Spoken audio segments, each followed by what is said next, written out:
Honorius menaklukkan Konstantinopel. Bagaimana caranya? Satu, mentalnya dibentuk. Mentalnya dibentuk dengan cara apa? Dengan cara menyiapkan untuk menjadi kesatria. Caranya gimana? Muhammad Al-Fatih diceritakannya kisah-kisah kesatria. Rasulullah Muhammad, kemudian Abu Bakar, Umar, Utsman, Ali, Khalid bin Walid, Abu Ubaidah Al-Jarrah, Amr bin As, kemudian sampai Salahuddin Al-Ayyubi, semuanya diceritain.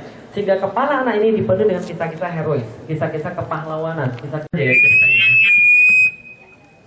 Jadi saya cerita singkat aja kisahnya seperti apa. Jadi gini, begini ceritanya teman sekalian. Jadi kalau segi urgensitas, betul urgensitas Roma sekarang sudah hilang karena sudah beralih ke tempat-tempat yang lain. Makanya ada ulama-ulama juga mengatakan bahwa yang dimaksud dengan Roma adalah sebuah kiasan atas dunia barat. Karena gini ceritanya, Roma tatkala sudah hancur Konstantinopel, itu kan kerajaan Romawi sudah berakhir. Eropa, Romawi Barat itu dilambangkan dengan kota Roma. Kota Roma ini kemudian setelah pamornya berakhir digantikan dengan apa? Dengan negara apa? Roma setelah berakhir. Ada yang tahu? Amerika enggak. Sebelum Amerika ada lagi satu lagi. Inggris, betul. Inggris itu adalah anak-anaknya orang Roma. Dengan kata lain, orang-orang Inggris itulah orang-orang Roma sebenarnya. Makanya sekarang kalau kita lihat di Inggris banyak sekali bangunan-bangunan Roma yang ada di sana. Jadi Inggris adalah keturunannya Roma. Setelah Roma kemudian selesai, maka Inggris menjadi penggantinya. Pertanyaan saya, setelah Inggris sekarang siapa kemudian penguasa dunia? Bukan Israel, Amerika. Terlepas rasnya ya, Amerika adalah penguasa dunia. Nah, maka Amerika siapa? Anaknya Inggris dan cucunya Roma. Makanya ketika Washington di situ dibuat, ibu kota Washington di situ awalnya bukan Washington tapi The New Rome. Nah, kenapa di New Rome? Mereka mencoba mereplikasi setiap landmark yang ada di kota Roma. Contoh misalnya Abraham Lincoln Memorial. Itu kan meniru kemudian bagaimana bangunan Yunani Romawi. Gitu kan ya? Lambang yang dipakai elang. Elang itu kan hewannya dewa Zeus atau kemudian dewa Jupiter dalam kronologis orang-orang Romawi. Mereka mengambil kemudian mitologi yang sama. Mereka mengambil hal-hal yang sama. Olympus has fallen. Nah, itu ada sama. Kisah-kisah begitu. Pokoknya semua kode-kodenya sama. Kode-kode Romawi semua. Dan memang tindakan seperti itu. Nah, maka ulama-ulama berdebat itu kiasan tuh dunia barat. Itu urgensinya Roma tadi. Nah, apakah kemudian ini urgensinya, apakah benar-benar dunia barat atau Roma? Yang manapun saya tidak peduli. Yang jelas kemudian Eropa. Yang jelas kemudian barat. Gitu kan ya? Selesai. Itu yang pertama. Yang kedua, tentang kemudian hadis penaklukan Konstantinopel. Bagaimana? Hadis-hadis akhir zaman. Kira-kira gini ceritanya. Jadi ada beberapa hadis. Yang pertama, gini. Ada 5 episode yang Rasul sampaikan sebelum terjadinya hari kiamat. Satu, Rasul kata, takun nubatu fikum masya Allah takun summa yarfa'uha idza sya'allah yarfa'aha. Akan muncul masa kenabian di tengah-tengah kalian. Allah akan jaga kalau Allah mau dan Allah akan angkat kalau Allah mau. Sudah diangkat belum masa kenabian? Sudah diangkat? Sudah. Gak ada lagi nabi sekarang ya? Sepakat ya? Sepakat. Yang kedua, summa takunu khilafatun alamin haji nubuwah. Fatakunu masyaallah takun summa yarfa'uha idza sya'allah yarfa'aha. Akan datang masa kehilafahan. Kalau Allah mau jaga dia akan dijaga, kalau Allah mau angkat akan diangkat. Sudah hilang belum masa kehilafahan? Sudah. Summa takunu mulkan adot. Fatakunu masyaallah takun summa yarfa'uha idza sya'allah yarfa'aha. Akan datang kemudian pemerintahan yang bersifat pemerintahan keji. Dia menggigit tapi masih menggigit syariat Islam walaupun dia bermaksiat tapi masih gigit syariat Islam. Sudah lewat belum? Sudah. Summa takunu mulkan jabriyatan fatakunu masyaallah takun summa yarfa'uha idza syaa yarfa'aha. Dan akan datang kemudian masa mulkan jabriyatan, masa pemimpin diktator, dan Allah akan jaga kalau Allah mau, Allah akan angkat kalau Allah mau. Sudah diangkat belum pemimpin diktator itu? Sekarang di mana-mana pemimpin diktator. Suriah, Bashar Assad itu diktator. Di Yordan, di Mesir, kan ya, semua pemimpin diktator. Bahkan mohon maaf Arab Saudi itu pemimpin diktator. Termasuk mohon maaf siapapun yang kemudian memaksakan sakara PDW itu pemimpin diktator. Semaunya sendiri, tidak peduli dengan orang lain. Pak tolong Pak itu udah miskin banget Pak, jangan naik lagi listrik, jangan naik lagi BBM. Naik, bodoh amat, dia nggak peduli suara mayoritas. 95% menolak naiknya BBM, 95% menolak kemudian naiknya PLN. Tapi apa yang terjadi? Tetap naik. Dia nggak peduli. Sakara PDW, Vulkan Jabriyatan, pemerintah yang bersifat diktator. Yang kelima, summa takunu, Rasul katakan summa takunu khilafatan alamin haji nubuwah. Akan muncul kembali setelah semua itu khilafah yang kembali berlandaskan atas manhaj kenabian. Summa sakata, setelah itu Rasul diam. Hadis riwayat Ahmad sahih.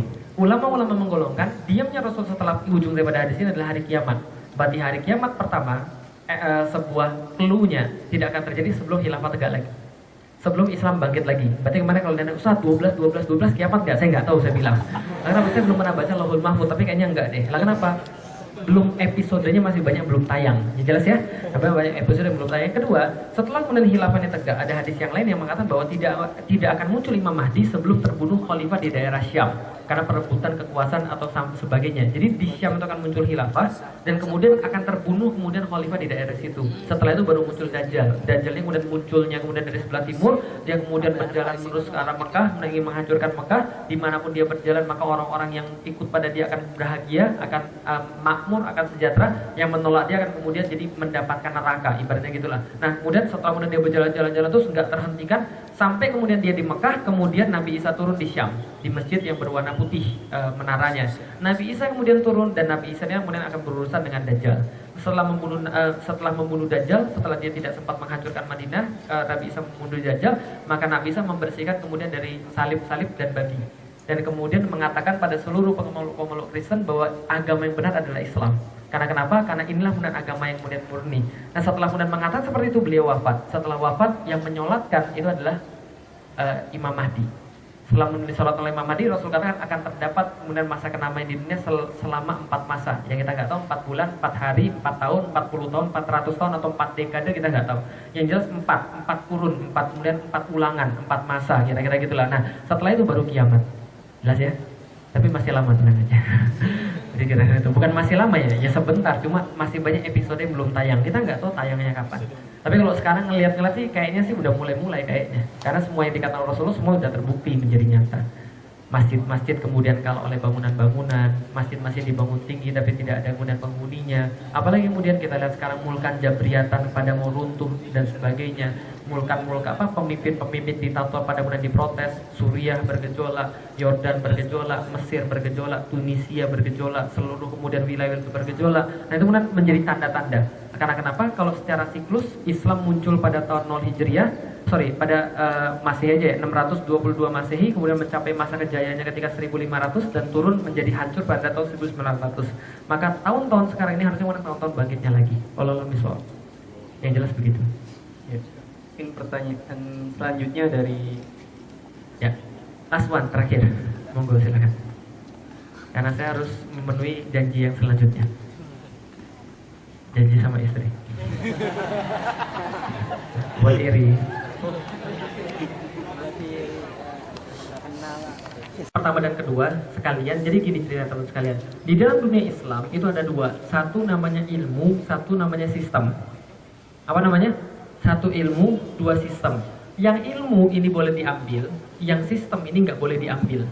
Karena kalau bicara ilmu, maka hikmah adalah barang kaum muslimin yang tercecer. Dimanapun kita menemukan, itu milik kita. Maka itu adalah ilmu. Maka kalau namanya dalamnya ilmu ini adalah bebas nilai. Bebas nilai artinya dari dulu sampai sekarang itu aja. Contoh, bagian daripada ilmu, hukum gravitasi. Yang nemuin siapa? Newton. Berapa gravitasi? G sama dengan 9,8 meter per sekon. Anak IPA, ya nggak bisa aja anak IPS pasti. 9,8 meter per sekon itu gravitasi. Yang menemukan Newton, yang menemukan Felix, yang menemukan siapapun nilainya tetap sama 9,8 meter per sekon. Karena itu adalah kemudian qadar Allah. Allah mengkodarkan segala sesuatu sama. Yang namanya molekul air H2O itu adalah jarak antara molekul 105 derajat. Pasti antara H sama HO-nya tengah. Itu pasti nggak akan berubah selama-lamanya. Qadar Allah pada satu hal itu ilmu. Ilmu itu bukan milik manusia. Kita cuma discover aja. Kita cuma kemudian menguak adanya ilmu itu. Memang dari dulu sudah begitu. Bisa dipahami ya, itu ilmu. Maka ilmu nggak ada milik manusia. Maka dalam satu kasus kemudian yang menjadi kemudian riuh di Twitter, saya katakan bahwa hak cipta itu bukan milik manusia karena milik Allah, semua hak cipta. Tapi bukan berarti Anda boleh nyontek punya orang.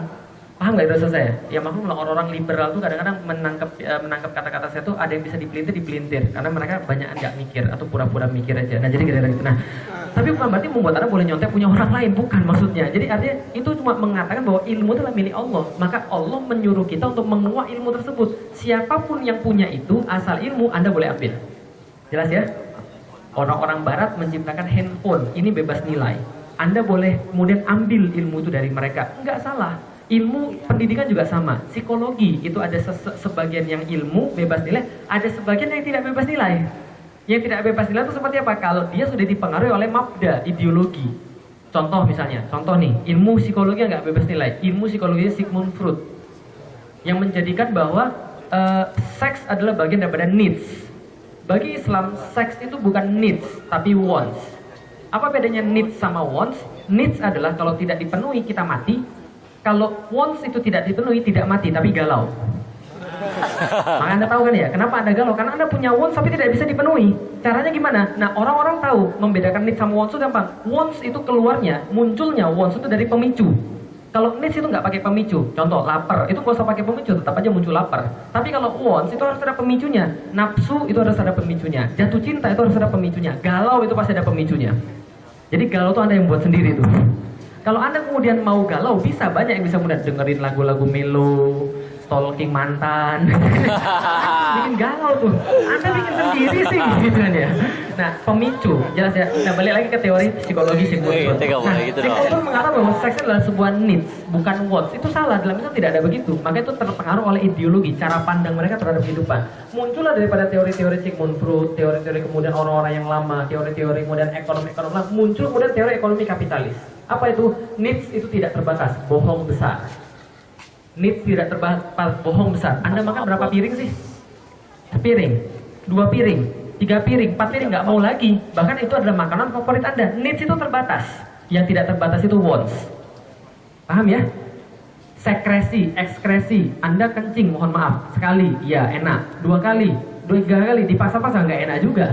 Maka needs itu terbatas, kebutuhan itu terbatas. Yang tidak terbatas adalah wants. Maka beda kemudian cara memahami ekonomi. Orang-orang yang bilang, oh needs tidak terbatas. Karena muncul konsep scarcity. Setelah muncul konsep scarcity, maka muncul kemudian konsep-konsep yang lain berdasarkan ekonomi kapitalis. Dalam Islam tidak. Allah menciptakan bumi cukup untuk semua orang, tapi tidak cukup untuk satu orang yang serakah. Kan gitu.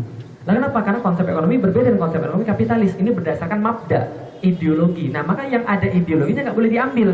Contoh, konsep pendidikan yang ada ideologinya misalnya. Orang-orang bilang, nggak apa-apa, anak kecil suruh main aja, nggak apa-apa. Gitu kan ya. Betul, main itu memang untuk anak kecil, memang semuanya harus main. Tapi tidak semuanya main. Gitu kan ya. Harus ada konsep-konsep di dalam Islam yang kemudian kita tampilkan. Bagaimana? Nah, coba kita lihat bagaimana Rasul mentarbiyah atau bagaimana Rasul mendidik daripada anak-anak. Seperti apa? Yang pertama yang dikasih tahu adalah konsep pendidikan dalam Islam bukan transfer of knowledge. Ingat baik-baik.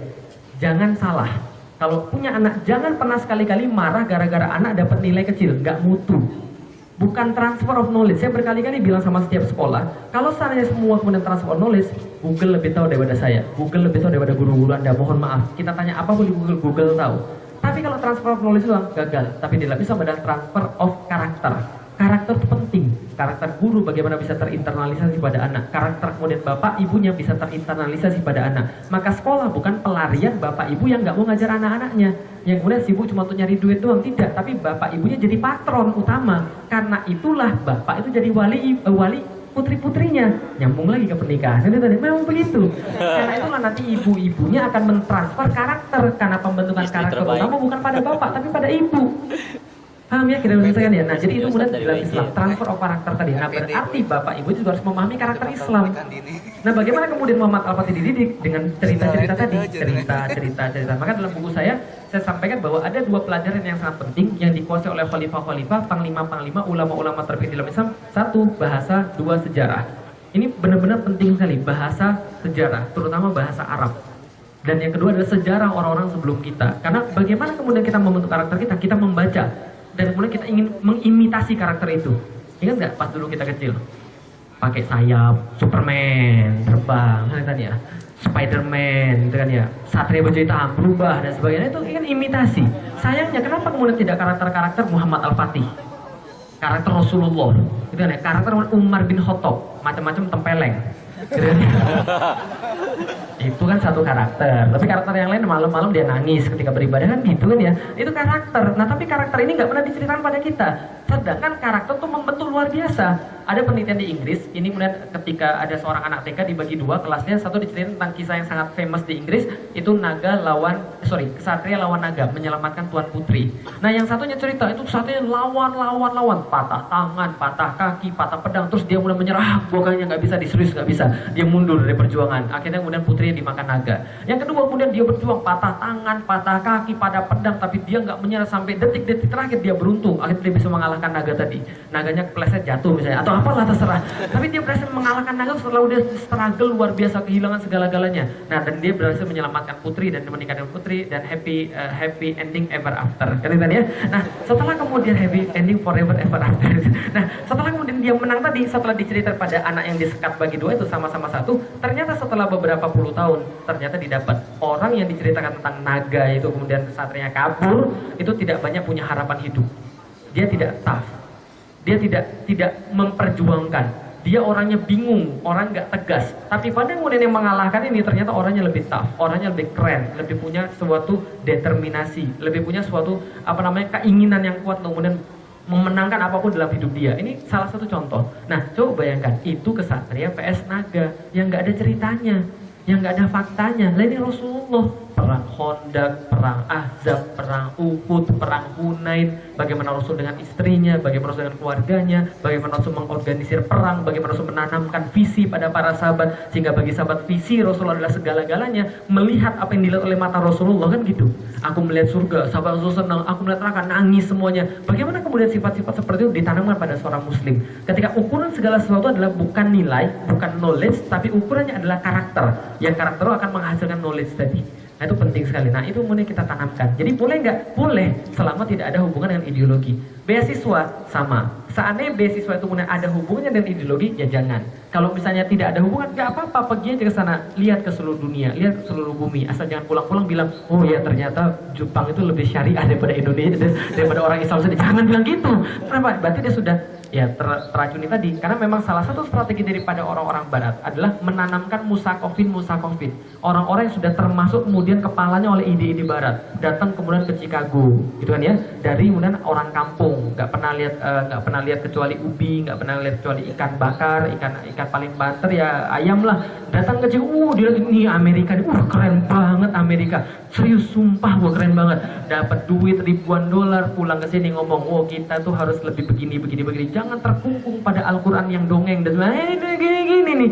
Kemudian mereka musakofin, mereka kemudian orang Muslim, turunan kiai, dipilihin gitu kan ya, kemudian masuk kemudian ke Amerika, dicuci otaknya, diajarin Islam tapi bukan oleh orang Islam. Aneh kan? Diajarin Islam tapi bukan oleh orang Islam, balik ke Indonesia ngomong atas nama Islam, merusak. Betul. Tapi nggak semua kayak begitu kok. Ustadz saya S3 pergi ke Jepang dalam bidang persusuan. Jadi S3 susu, coba bayangin. Jadi, ada yang kemudian pergi ke Amerika, ada yang kemudian pergi ke Inggris, dia pulang bawa ilmu-ilmu tadi dia gunakan untuk berdakwah. Nah itulah kemudian kita. Nah artinya adalah apa? Jangan lepas dari jamaah. Selama Anda punya jamaah, Anda pergi kemanapun Anda aman. Tapi kalau Anda tidak punya jamaah, dimanapun Anda pasti ikut orang. Maka jamaah itu penting, bergabunglah dalam jamaah dakwah, bergabunglah dalam gerakan-gerakan dakwah supaya kita dipermak dulu, kemudian punya sebuah basic, punya sebuah kemudian tentang Islam, kita punya dasar, kita pergi kemanapun insya Allah Islam yang jaga kita. Kemanapun kita nggak mudah silo dengan kemudian orang-orang lain, kan gitu kan ya. Jadi itu kemudian perlu pada kita. Jadi pesan saya terakhir sebelum saya kabur, ini bergabunglah dengan jamaah dakwah, bergabunglah pada gerakan-gerakan dakwah. Gerakan dakwah yang mana Ustaz, kan banyak, nanti takut sesat. Nggak ada jamaah dakwah sesat Bapak Ibu sekalian. Itu cuma mainan aja daripada orang-orang yang nggak seneng orang Islam punya ilmu. Maka saya kasih tahu, orang yang nggak mau gabung dalam jamaah dakwah dan nggak mau ngaji itu sudah bikin aliran sesat yang baru. Islam tanpa pengajian, paham ya saya? Nah maka jangan, ikutlah nggak apa-apa. Namanya jamaah dakwah tuh kayak nasi goreng. Memang banyak jamaah dakwah, memang banyak harokat dakwah, kayak nasi goreng. Anda nyicip, oh saya nggak cocok, ya udah cicip yang lain sampai Anda cocok. Dan kalau Anda sudah cocok dengan satu, itu bukan berarti nasi goreng yang lain salah. Cuma Anda merasa nyaman aja di situ. Masalah itu saja cuma. Jadi bergabunglah daripada Anda nggak ngaji sama sekali. Bahaya itu. Anda jadi makanan empuk daripada aliran-aliran sesat. Karena aliran-aliran sesat yang dicari adalah orang-orang yang nggak ngerti Islam. Paham ya? Orang nggak ngerti Islam itu yang jadi kemudian target perekrutan mereka utama. Coba mereka datang ke saya, mungkin nggak? Nggak mungkin. Gitu kan ya? Ada yang pernah datang saya, Ustaz, gini-gini, jihad, begini. Saya ketawa aja. Gitu kan? Kenapa? Dia saya tahu memprovokasi saya diem aja. Saya tahu orang lain provokasi, kenapa? Ya dia omongin nggak berdalil sama sekali. Gitu kan ya? Nah saya tahu yang mana dalil, yang saya mana bukan. Lah kenapa? Karena saya ngaji. Maka ngajilah mumpung Anda masih di universitas. Ini kesempatan paling bagus untuk dapat ilmu Islam. Karena 80% ilmu Islam saya dapat ketika universitas. Karena ketika Anda sudah kerja, Anda sudah menikah, Anda sudah punya anak, Anda nggak punya kesempatan yang lebih besar daripada kuliah untuk mengumpulkan ilmu. Walau saya mohon maaf kalau ada kesalahan. Assalamualaikum warahmatullahi wabarakatuh. Sorry setelah ini nggak ada sesi pemotretan, jangan buat Ustadz kayak selebritis. Terima kasih. Assalamualaikum warahmatullahi wabarakatuh.